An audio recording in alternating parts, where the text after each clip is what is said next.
हज़रत इमाम अहमद बिन हंबल फरमाते मैं ग़ुलाम ख़रीदने गया,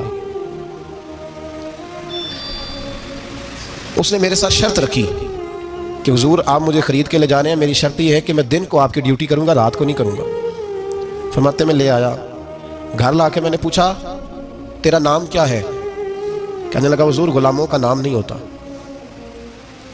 खाएगा क्या? हुजूर ग़ुलामों की चाहत नहीं होती, जिस नाम से पुकारोगे आ जाऊंगा, जो दोगे खा लूंगा। कहा किस कमरे में रहोगे? कहा हुजूर ग़ुलामों के नखरे नहीं होते। कहते मैंने कहा फिर भी ये कमरे हैं, पसंद कर लो। एक टूटा फूटा सा कमरा उसने पसंद कर लिया। इमाम अहमद बिन हंबल फरमाते मैं उसे काम बताता पर इतनी मेहनत से करता कि कमाल कर देता, मेरे इशारे समझता। एक दिन मैं तहज्जुद के वक्त उठा, उसके कमरे में गया तो वो तौबा तौबा पुकार रहा था। सुनो वलियों की तौबा। फरमाते उसके कमरे से चीखने की, या अल्लाह माफ कर दे, या अल्लाह माफ कर दे, अल्लाह माफी दे दे। तड़प रहा है, रो रहा है। और इमाम अहमद बिन हंबल फरमाते हैं हाल ये है कि उसके कमरे से लेकर आसमान तक नूर ही नूर फैला हुआ है, नूर ही नूर। और वो रोता है या अल्लाह माफ कर दे, या अल्लाह माफ कर दे। फरमाते मैं सोचने लगा माफी किस चीज की मांग रहा है। फरमाते वो खुद ही बोला, और माफी देखो भाई, तौबा देखो अल्लाह वालों की। कहने लगा अल्लाह मैं तेरा बंदा हूं, तूने जिंदगी दी, नेमत दी, आंखें दी, कान दिए, सांसें चलाई, बगैर मांगे सारा कुछ दिया।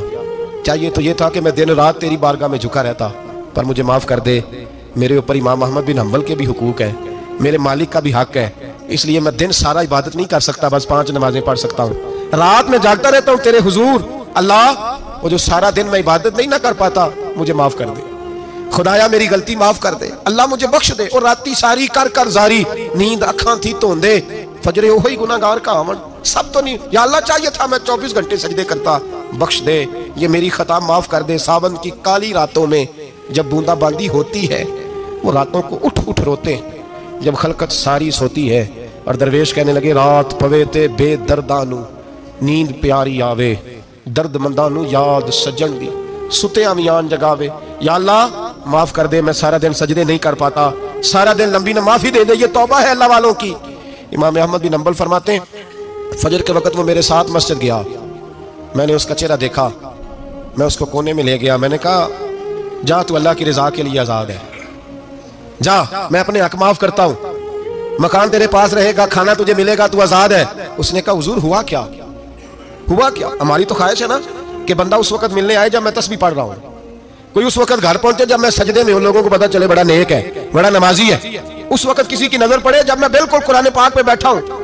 फरमाते हैं जब मैंने कहा ना तू आजाद है, तो कहने लगा हुजूर क्या हुआ? फरमाने लगे रात मैंने तेरी तौबा देख ली है, तौबा देख ली। इमाम साहब फरमाते हैं वो फिर तड़प के रोया, सजदे में सर रखा, तूने ये क्या अजब किया, मुझको भी फाश कर दिया, मैं ही तो एक राज था सीना कायनात में, मैं सिरापा मखजन राज था, मैं रहा था मुद्दतों राज में, ये तेरा शौक दीद कशा कशा मुझे भी खींच लाया मजाज में। ए अल्लाह पर्दा ही खोल दिया तूने, ये इबादतें, ये तौबा, ये रियाजतें, ये तेरा मेरा राज था, अल्लाह तूने पर्दे ही खोल दिए, मेहरबानी कर मुझे पर्दा पोशी अता फरमा, अल्लाह माफ कर दे, मुझे पर्दा पोशी अता कर। हजरत इमाम अहमद बिन हंबल फरमाते हैं सजदे में उसने बुलंद आवाज से अल्लाहु अकबर कहा, फिर वो गिरा, उसकी रूह परवाज कर गई, परवाज कर गई, चला गया, रुखसत हो गया।